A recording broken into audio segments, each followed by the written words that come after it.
जय जय शिव शंकर, कांटा लगे न कंकर, के प्याला तेरे नाम का पिया। एक ऐसा गीत जिसे भगवान शिव का भक्तिपूर्ण भजन होते हुए भी मौज मस्ती का पर्याय माना जाता है।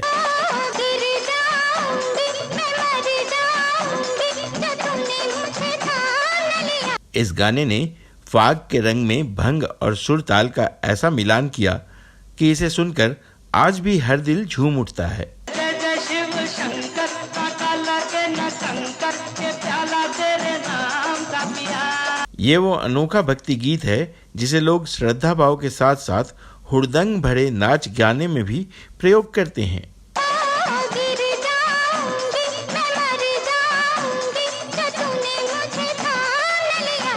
लेकिन क्या आप जानते हैं कि इस गीत की शूटिंग एक नहीं बल्कि 2 अलग अलग मंदिरों में हुई है और इन दोनों के बीच 50 किलोमीटर से भी अधिक का फासला है।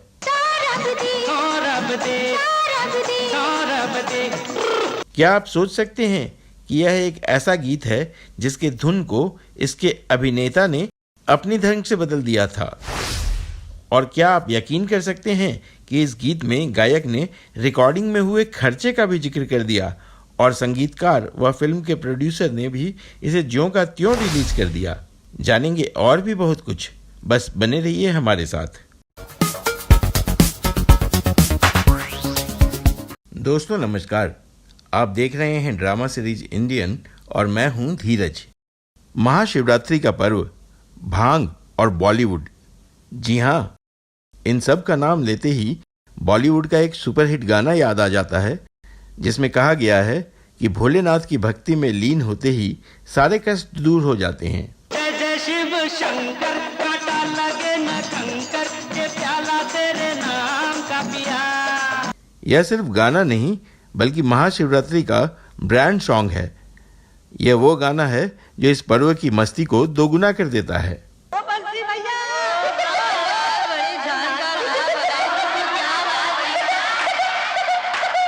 साल था 1974 और फिल्म थी आपकी कसम।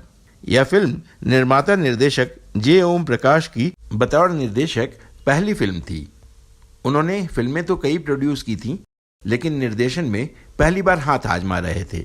इस फिल्म में राजेश खन्ना, संजीव कुमार और मुमताज जैसे दिग्गज कलाकारों ने काम किया था। इस फिल्म की कहानी और गाने लोगों को खूब पसंद आए थे।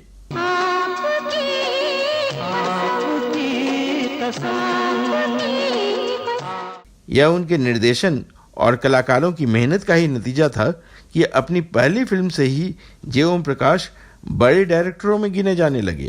सुनो, कहो, अरे कहा, सुना, कुछ हुआ क्या? जे ओम प्रकाश साहब का एक और परिचय है कि वे राकेश रोशन के ससुर और ऋतिक रोशन के नाना जी थे। उनके साथ एक अजीब अंधविश्वास जुड़ गया और वो यह था कि वो हमेशा अंग्रेजी के ए अक्षर से अपनी फिल्मों के नाम रखने लगे थे। मसलन उनकी फिल्में थीं आखिर क्यों, आए दिन बहार के, आई मिलन की बेला और आशा जैसी तमाम फिल्में जिन्हें या तो उन्होंने डायरेक्ट की थीं या फिर प्रोड्यूस की थीं। राजेश खन्ना, संजीव कुमार और मुमताज स्टारर आपकी कसम एक बड़े बजट की फिल्म थी। आर.डी. बर्मन ने इस फिल्म का म्यूजिक दिया था। वो इस गाने पर थोड़ी ज़्यादा मेहनत करना चाहते थे। उन्हें इसके लिए किशोर कुमार और लता मंगेशकर ही नहीं, कोरस में गाने वाले कई लोग चाहिए थे। नतीजा ये हुआ कि गाने का बजट बढ़ता चला गया और फिल्म के प्रोड्यूसर डायरेक्टर जे ओम प्रकाश बार बार ये कहने लगे कि इस गाने पर बहुत ज़्यादा खर्च करवा दिया। इसका क्या नतीजा निकला, इसका जिक्र हम वीडियो में आगे करेंगे। अभी थोड़ी चर्चा इस सुपरहिट फिल्म के मेकिंग और रिलीज की। हिंदी फिल्म आपकी कसम मलयालम फिल्म वाजवे मय्यम का रीमेक थी। वाजवे मय्यम को 1970 में बनाया गया था। इस मलयालम फिल्म का निर्देशन एस सेतुमाधवन ने किया था। हालांकि आपकी कसम का अंत अलग रखा गया था। सिर्फ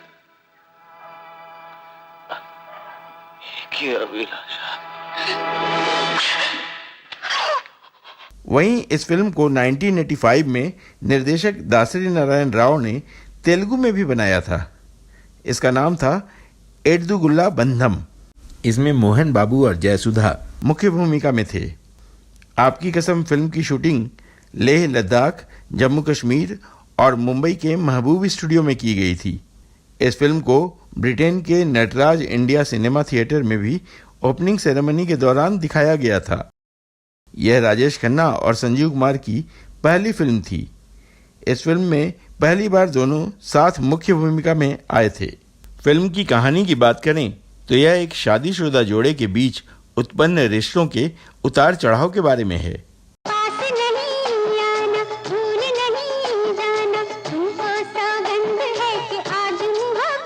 नायक कमल की भूमिका में राजेश खन्ना थे, जो एक आर्थिक रूप से कमजोर लड़के का किरदार निभा रहे थे। कमल को अपने कॉलेज की साथी सुनीता से प्यार हो जाता है। सुनीता यानी फिल्म की नायिका बनी है अदाकारा मुमताज, जो कहानी के मुताबिक एक अमीर परिवार से थी। दोनों में प्यार होता है और दोनों शादी कर लेते हैं, लेकिन बाद में कमल को सुनीता पर संदेह होने लगता है। कमल के दोस्त मोहन की भूमिका में संजीव कुमार उतरे थे।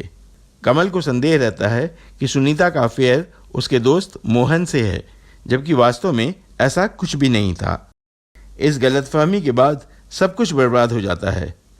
फिल्म का पहला भाग रोमांस से भरा है, तो वहीं दूसरा भाग गंभीर है। दुख तो सभी की जिंदगी में होता है कमल।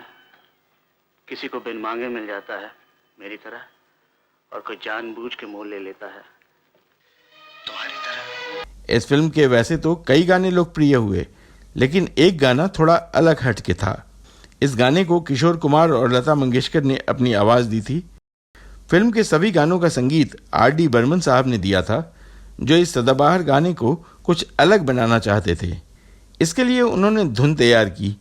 किशोर कुमार और लता मंगेशकर को गाने के लिए भी कहा, लेकिन उन्हें गाने की धुन कुछ खास पसंद नहीं आ रही थी। R.D. बर्मन जय जय शिव शंकर धुन को लेकर बेहद परेशान थे, क्योंकि यह गाना काका यानी राजेश खन्ना और मुमताज पर फिल्माया जाने वाला था, जिसमें दोनों को ही भांग के नशे में मस्ती करते हुए दिखाया जाना था। काका ने बर्मन साहब से पूछा कि क्या हुआ, तो उन्होंने कहा कि धुन जैसी मैं चाहता हूँ वैसी बन नहीं पा रही। काका ने कहा ठीक है, धुन सुनाइए। R.D. बर्मन साहब ने धुन सुनाई और वह बिना कुछ कहे वहाँ से जाने लगे, लेकिन राजेश खन्ना के दिमाग में वही धुन घूमने लगी, जिसका नतीजा हुआ कि वह अपने ही अंदाज में इस गाने को गुनगुनाने लगे। जब बर्मन साहब ने राजेश खन्ना को अलग अंदाज में गाना गुनगुनाते हुए सुना, तो उन्हें वह धुन काफ़ी पसंद आई। इसके बाद उन्होंने काका के अंदाज में ही फिल्म के गाने को रिकॉर्ड किया। हालांकि राजेश खन्ना को इसका क्रेडिट नहीं मिला। जय जय शिव शंकर इस फिल्म का सबसे महंगा गाना है। इस गाने के लिए J.M. प्रकाश साहब ने 25,000 की लागत रखी थी, लेकिन बर्मन साहब गाने को खास बनाना चाहते थे। ऐसा ही होता है जब दो दिल मिलते हैं, जिसके लिए उन्हें किशोर कुमार और लता मंगेशकर ही नहीं, कोरस में गाने वाले कई गायकों की जरूरत थी। गाने में कोरियोग्राफर की भी जरूरत थी। बर्मन साहब ने गाने की कोरियोग्राफी सुरेश भट्ट को करने के लिए कहा, जिस वजह से गाने का बजट भी बढ़ता चला गया और पूरी टीम 50,000 रुपये में साइन की गई। उस दौर में यह एक बहुत बड़ी रकम थी, जिससे नए नवेले निर्देशक बने J.O. प्रकाश साहब खासे परेशान हो गए। कारण यह भी था कि वो फिल्म के प्रोड्यूसर भी थे। उन्होंने बर्मन साहब से कहा, गाने में इतने लोगों की क्या जरूरत है, एक को ही रखो, वही सब कर लेगा। संगीतकार R.D. बर्मन साहब ने यह सुनकर मुस्कुराते हुए कहा, एक ही व्यक्ति तालियां, सीटी और अजीब अजीब आवाज़ें सब कुछ कैसे निकाल सकता है? क्या आप कुछ भी बोलते चले जाते हैं? गौरतलब है कि वह दौर आधुनिक तकनीक से रिकॉर्ड किए जाने का नहीं था। यह सुनकर J.O. प्रकाश साहब बाहर निकल गए। बर्मन साहब, जो अपने गाने को लेकर बहुत पैशनेट रहते थे, वह गाने को सिचुएशन के अनुसार परफेक्ट बनाना चाहते थे। गाना बेहद चुलबुला और मस्ती से भरा था। गाने की रिकॉर्डिंग शुरू हुई किशोर कुमार और लता जी पर, लेकिन लता मंगेशकर वैसा नहीं गा पा रही थी जैसा बर्मन साहब को चाहिए था। तब किशोर दा ने लता दीदी को सलाह दी कि बिना घबराहट अपने अंदाज में गाना गाएं। तब लता जी ने उस गाने को बेफिक्र होकर मौज मस्ती भरे अंदाज में गाया।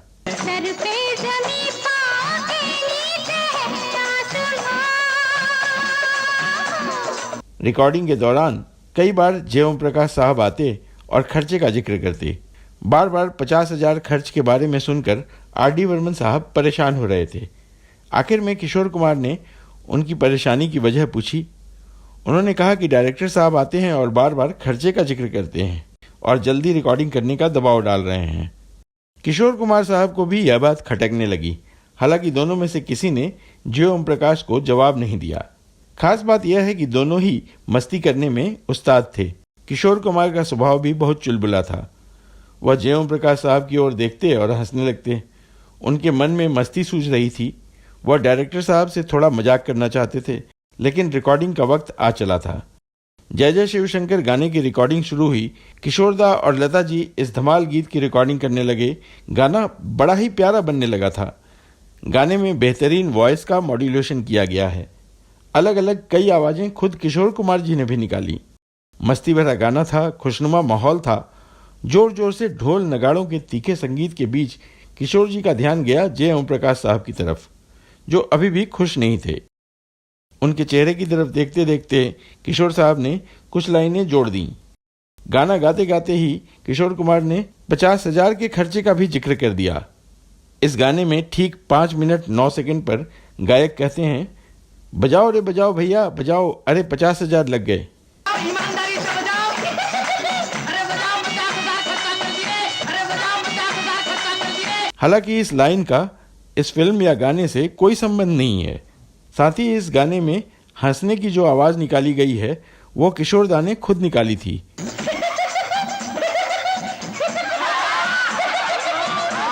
बताया जाता है कि उन्होंने हंसने की जो आवाज निकाली थी वो famous music director Shankar Jaikishan की जोड़ी में से जयकिशन जी की थी।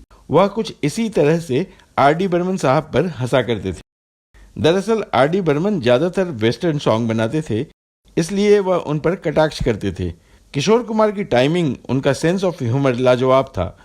गाना बनकर तैयार हो गया। उसके बाद जब पूरी यूनिट के सामने यह गाना बजाया गया तो किशोर कुमार की इस हरकत पर सभी दंग रह गए। अरे बजाओ रे बजाओ, ईमानदारी से बजाओ, अरे बजाओ, बजा बजा खर्चा कर दिए। लेकिन इस गाने को ऐसा ही रहने दिया गया। यह गाना सुपरहिट साबित हुआ और आज भी लोगों की जुबान पर चढ़ा हुआ है।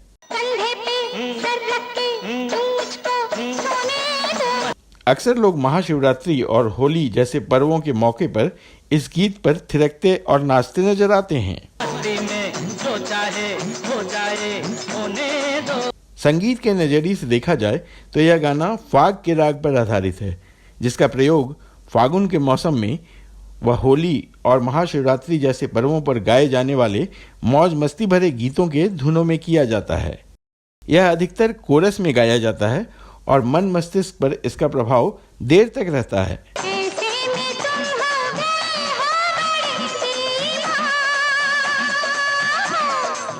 जितनी मजेदार इस गाने की रिकॉर्डिंग थी, उतना ही दिलचस्प इस पर फिल्माया गया सीन है।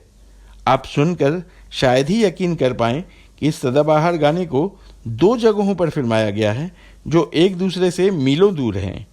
अगर आपने जय जय शिवशंकर गाना सुना होगा तो थोड़ा ठहरिए और याद कीजिए। महाशिवरात्रि में मुमताज और राजेश खन्ना भांग पीते हैं। मनोकामना पूरी हो बेटा, आज शिवरात्रि है, ये लो शिव जी का प्रसाद और पी लो उसके नाम से। इसके बाद वह जिस मंदिर में जय जय शिवशंकर गाते हैं वो एक नहीं बल्कि 2 अलग अलग मंदिर हैं। गाने के पहले शुरुआती सीन में राजेश खन्ना और मुमताज मंदिर में शिव जी का दर्शन करते हैं, भांग पीते हैं, दोनों सीढ़ियों पर बैठे हैं और जोर जोर से हंस रहे हैं।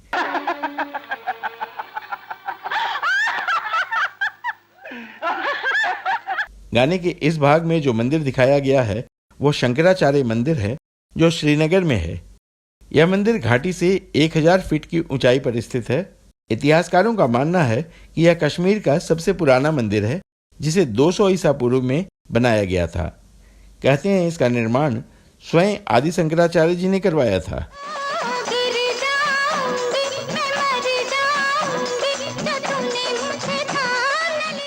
गाने के दूसरे भाग में सीढ़ियों से भागते हुए राजेश खन्ना घास पर डांस करने लगते हैं। डांस के दौरान एक छोटा सा मंदिर दिखाया गया है। ये दूसरा मंदिर है जो गुलमर्ग में है और एक पहाड़ी के ऊपर स्थित है। जय जय शिव शंकर, कांटा लगे न कंकर। यानी दोनों मंदिरों के बीच कम से कम 50 किलोमीटर का फासला है। इस मंदिर का नाम रानी मंदिर है। यह मंदिर भी कई साल पुराना है और इसका निर्माण सन 1915 में हुआ था। बताया जाता है कि इस मंदिर को महाराजा हरि सिंह की पत्नी महारानी मोहिनीबाई सिसोदिया ने बनवाया था, इसीलिए इसका नाम पड़ा रानी मंदिर। इस मंदिर के साथ एक आश्चर्यजनक बात यह है कि यह भगवान शिव का मंदिर है और इसकी देखभाल एक मुस्लिम परिवार करता है। बहरहाल यह गाना सुपरहिट साबित हुआ और आज भी लोगों की जुबान पर चढ़ा है।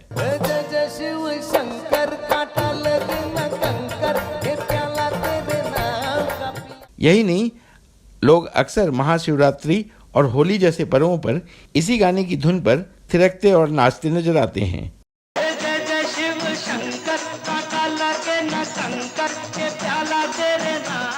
यह गाना अपने दौर में बिनाका गीत माला की सूची में साल का दूसरा सबसे लोकप्रिय गीत रहा। इस गाने के लिए आर.डी. बर्मन साहब को फिल्म फेयर की तरफ से सर्वश्रेष्ठ संगीतकार के पुरस्कार से नवाजा गया था। आपकी कसम उस साल की सबसे ज्यादा देखी जाने वाली फिल्म भी बनी। तो दोस्तों, आपको यह वीडियो कैसा लगा, आप हमें कमेंट बॉक्स में जरूर बताएं। अगर आपको इस गाने के बारे में कोई और जानकारी हो और आप हमसे साझा करना चाहते हैं तो वह भी कमेंट बॉक्स में अवश्य लिखें। अब दीजिए अपने दोस्त और होस्ट धीरज को इजाजत। नमस्कार।